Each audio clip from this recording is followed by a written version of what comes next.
Okay, third video, Jen and the Misfits, The Adventures of. This story is about Suzie Q. Now, the moment that I met Suzie Q, like we were kind of filling each other out. Um, I'm not sure we kind of didn't know what to think of each other at first, but at the same time, we knew that we were made of the same stuff. Um, yes, for sure. Like, the more we got to talk, the more we found out that we were like basically a lot alike. Like, we liked a lot of the same things, going through a lot of the same similar problems, like with our families and um, just shit, just fucking shit. And, like she was trying to stay positive through it all, just like me. Uh, and it just when you're going through such a dark night of the soul, they call it, or a shadow period, you kind of like it's it's hard. I mean, like, it's hard to always stay positive, and people always say, "Oh, change your mind," blah blah blah. Well, for the most part, it's pretty freaking easy, but then you got them, 5 minutes periodically throughout the day where you just want to give the fuck up. You really do. You're just like, this is so hard. When is it going to be my turn? Why the fuck am I here? Like, oh, this is what I get for being a good person type shit. You know, like, that was my experience anyways. Like, this is this is what I get for fucking, made wrong decisions basically. I made wrong decisions. I really did. Like, yeah, should have used my intuition. She should have too. I should have trusted my intuition. She should have too.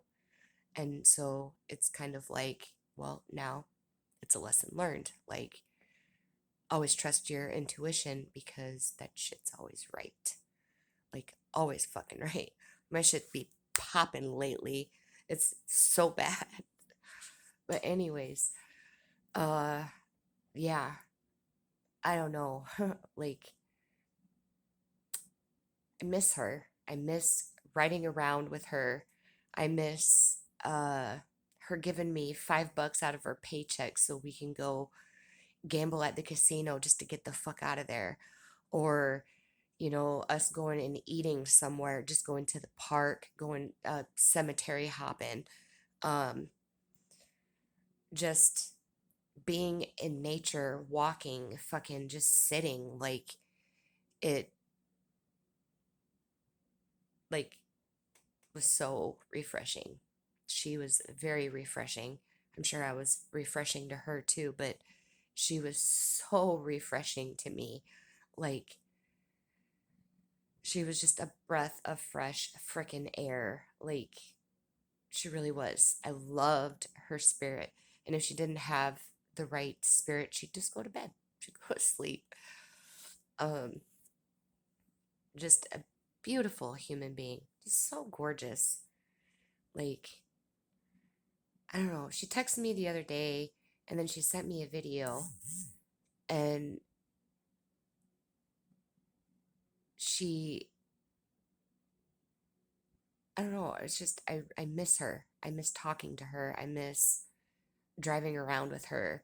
I miss going swimming with her. I miss just sitting by the lake with her, just staring at the moon with her, like, just escaping our situations, but not like dealing with it at the same time, just not having to deal with it there. Like, it was, like I said, very refreshing.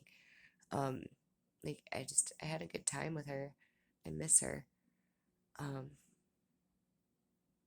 I hope she's doing okay. Sure she is. Sure she's hanging out with her little child, her little princess. I'm sure she's still rocking it out at her job. I hope she found a place to live. I really do, because I don't think anybody realizes how many people really don't find housing once you're in a homeless shelter. So you're forced to go back to situations that really aren't good for you because you have no other place to go. And so every woman that I have talked about via, Facebook story that I write or video, they had to go back to their shitty fucking situations because they didn't get housing and they have nowhere else to go. Like people trying to get their lives together that have no fucking help. None. And, I met so many good people. So many good people. People that I think that if they just had a good, healthy support system and people that believed in them, they wouldn't be there. You know, like it's really fucking sad. Maybe I'm not only grieving for these people, maybe I'm also grieving for myself.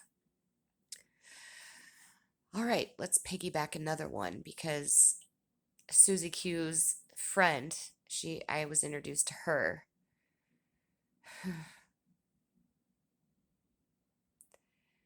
She just reminds me of Lagertha.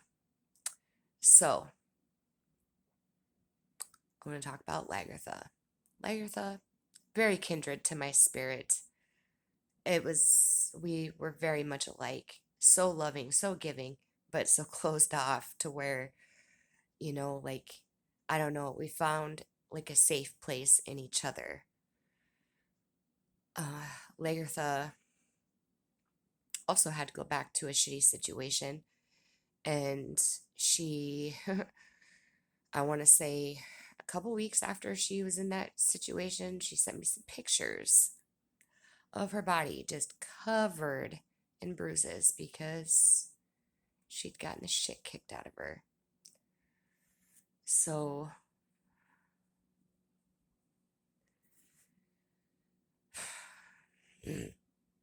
that's the reality.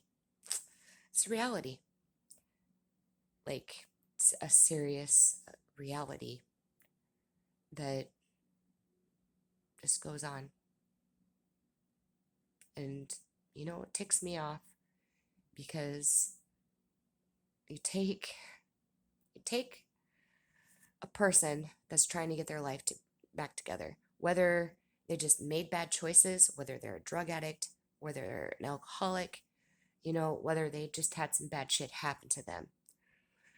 And then you make them apply for housing, which there's a big fucking long wait list because thanks Corona, like everybody's fucking homeless, or a lot of people are. So you take them and you put them on this waiting list, and they can only find places in the most disgusting fucking parts of town. Disgusting. Absolutely disgusting parts of town. So you take a recovering meth person, a drug addict, whatever, and you put them in a fucking trap apartment building where there's nothing but scary shit going on. You're telling me that that person isn't gonna want to do that? Like, come the fuck on. Or you put somebody like me in there, or somebody like Lagertha, or Suzie Q. You put them in there. They have children also. So you're telling me you're going to sleep real good at night knowing that there's fucking drugs going on all around you. There are people that are just, I'm not going to call them degenerates, they're drug addicts, but they're scary. They're scary fucking people. Like, this isn't the cream of fucking society. You're going to tell me that we're going to put all these people in these places and hope they survive. We're not creating more trauma, more addiction, more child fucking endangerment, abandonment. whatever. Like, this is the reality of shit. This is the reality of a woman trying to leave a fucking abusive situation. My abusive situation goes all the way back to April 2020 with my fucking ex husband. That's how long my abusive situation goes back. Have I had some along the way? Absolutely. But that's how long my shit goes back. That's how long I have been homeless. I'm still fucking homeless. So, yeah, right. Like, I really, truly, technically am. For sure. Like, I don't know. It's like, why even talk about it? Like, who really honestly gives a fuck at this point? Because I really don't think anybody does. Like, I give a fuck. I give a fuck about women being mistreated. I give a fuck about women being abused. I give a fuck about women not having proper support systems.